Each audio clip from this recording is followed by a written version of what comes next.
இன்றே டவுன்லோட் செய்து உங்கள் ஃபேவரட் ஷோக்களை என்ஜாய் பண்ணுங்க. அத்த, உங்ககிட்ட இன்னொரு விஷயமும் கேட்கணும். என்ன மாப்பிள்ள, சொல்லுங்க. நம்ம ஊர்ல அப்பா அம்மா இல்லாம சில பிரெக்னென்ட் லேடிஸ்லாம் இருக்காங்க. அவங்கள வர வச்சு அவங்களுக்கு பச்சளை மருந்து கொடுத்தீங்கன்னா அவங்க ரொம்ப சந்தோஷப்படுவாங்க.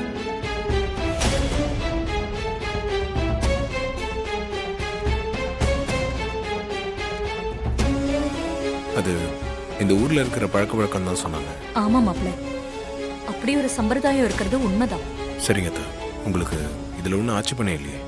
என்ன மாப்பிள்ள இப்படி சொல்லிட்டீங்க? நீங்க நல்ல காரியம் தானே பண்ணிருக்கீங்க. நான் எதுக்கு தப்பா நினைக்க போறேன்? அவங்கள நாளைக்கே நம்ம வீட்டுக்கு வர சொல்லுங்க. என் கையால அவங்களுக்கு பச்சளை மருந்து கொடுத்து ஆசீர்வாதம் பண்றேன். ஐயா, அத்தை இதுக்கு ஒத்துக்கிட்டாங்க ரோகிணி.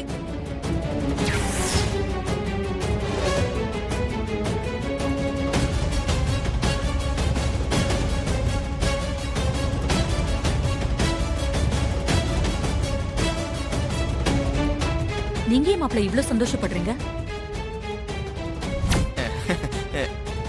இல்லத்த, நீங்க ஊர் தலைவரானதுக்கு அப்புறமா நல்ல காரியம் ஒண்ணு பண்ண போறீங்களா? அந்த சந்தோஷத்துல கொஞ்சம் எக்ஸைட் ஆயிட்டேன். இல்ல ரோகிணி?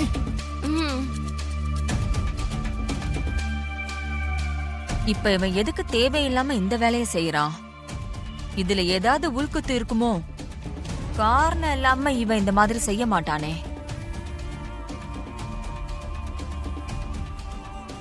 அக்கா, இதெல்லாம் இப்ப நமக்கு தேவையா? ஓ மாப்பிள்ள சொன்னாலும் வேண்டான்னு மறுப்பு சொல்ல வேண்டியதானே? ஏய், மயில் மாப்பிள்ள சொன்ன மாதிரி நான் இப்ப இந்த ஊர் தலைவர். இந்த மாதிரி சில விஷயங்களை செஞ்சுதான் ஆகணும். பெத்த அம்மா இல்லாம ஏன் கையால பச்சளை மருந்து குடிக்கணும்னு ஆசைப்படுறாங்க.